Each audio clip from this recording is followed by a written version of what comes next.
আসসালামু আলাইকুম। আজকে আমি কিছু কথা বলতে চাই আমাদের গ্রামের এবং আমাদের 7 নং ওয়ার্ডের বিষয়ে কিছু কথা বলতে চাই। আমার এই অল্প বয়সে আমি সিদ্ধান্ত নিলাম মেম্বারের নির্বাচন করব। আপনারা সবাই এবং যুবক ভাইয়েরা যদি আমার পাশে থাকেন, আমি নির্বাচন ইনশাল্লাহ করব। এই নির্বাচন করার উদ্দেশ্য হলো আমাদের যে গ্রাম পূর্বশীন গ্রাম 7 নং ওয়ার্ড, আমি অনেক দিকে ঘুরে দেখলাম আমাদের গ্রামের অনেক রাস্তাঘাট ভালো করে হয় নাই। এই জন্য নিজেকে একটা বিবেক করলাম, আমার যে নিজের সামর্থ্য এই রাস্তাঘাট করা আমার নিজের সামর্থ্য দিয়ে করতে আমি পারবো না। তাই আমি ভাবলাম আমার অনেক বন্ধু বান্ধব বড় ভাই আছে, মুরব্বী আছে, তাদের কথাও চিন্তা করে দেখলাম আমার যে জনপ্রিয় আছে ইনশাল্লাহ আমি মেম্বারের নির্বাচন করতে পারবো। তাই আমি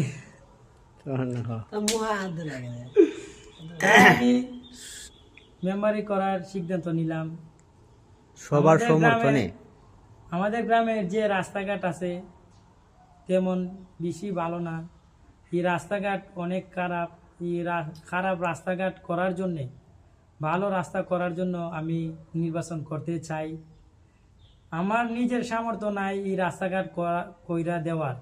তাই মেম্বারের নির্বাচন করে যদি আমি পাশ হই, সরকারের অনুদান দেয় জনগণের সেবা করার জন্য।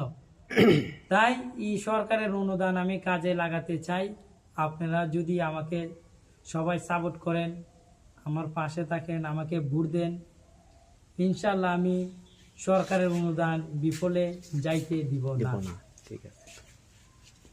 আপনাদের কাছে আমার একটি অনুরোধ, আপনারা সবাই বিবেক বিবেচনা করে দেখবেন আমাদের মেম্বার প্রার্থী কে ভালো।